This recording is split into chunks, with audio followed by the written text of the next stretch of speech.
हम rising India के तीसरे एडिशन की अनाउंसमेंट करने के लिए बेहद उत्साहित है। राइजिंग इंडिया एक ऐसा मंच जहां हम भारत की सफलता और विकास की कहानी को सेलिब्रेट करने के लिए कुछ सबसे बड़ी और सबसे प्रभावशाली हस्तियों को एक साथ लाते हैं। इस साल की थीम होगी रियल हीरोज, जहां हम कुछ असाधारण लोगों की कहानियों के साथ साथ उनकी असामान्य उपलब्धियों की भी बात करेंगे। इन लोगों ने हमारे देश में एक सकारात्मक बदलाव लाने में भरपूर मदद की है। इनमें शामिल होंगे जलवायु आपातकाल से लड़ने वाले लोगों से लेकर भारत की कुछ सबसे पुरानी कला, विरासत और संस्कृति को पुनर्जीवित करने में मदद करने वाले लोग।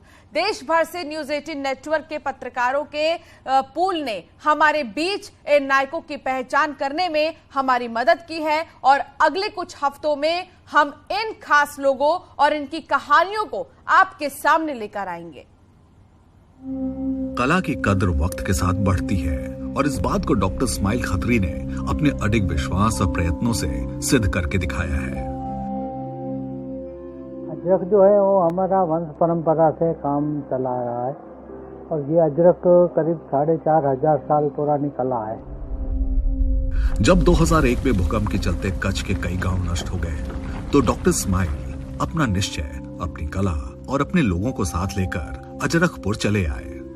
उनका सामना और कई भी मुश्किलों से हुआ। एक तरफ जहां अजरक समय और धैर्य की मांग करता है, वहीं दूसरी ओर मशीनी छपे कपड़ों का उत्पादन और प्रचलन दोनों ही तेज हो रहा था। पर विजय समस्या में अवसर खोजने से आती है। यूरोप में क्या हुआ, 1840 में इन लोगों ने पहले 2 रंग बनाए थे, एक इंडिको एक अलीसरीन।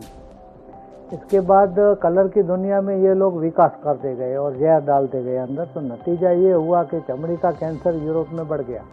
हमारे पिताजी को ये नेचुरल डाई का थोड़ा नॉलेज था, तो उनको ऐसा हुआ कि बच्चों को ये सिखाएं तो कभी काम आएगा। तो इसमें फ़ायदा ये हुआ कि हम लोग ये जहर से बचे, हमारे ग्राहक भी बचे और एक तरह का जो मैं लोगों को बताता था उसमें एक तरह का अजरक का मार्केट हो गया। इस लुप्त होती कला के संरक्षण के लिए और अन्य अजरक कलाकारों को रोजगार प्रदान करने के लिए डॉक्टर इस्माइल ने अपनी खुद की कार्यशाला को स्थापित करने का निर्णय लिया और ये साबित कर दिखाया कि कला हमेशा अमर होती है। इसके लिए उन्हें 2003 में मोफर्ट यूनिवर्सिटी लेसेस्टर यूके से डायरेक्टर की मानद उपाधि से सम्मानित किया गया एवं उन्होंने UNESCO award seal of excellence भी जीता।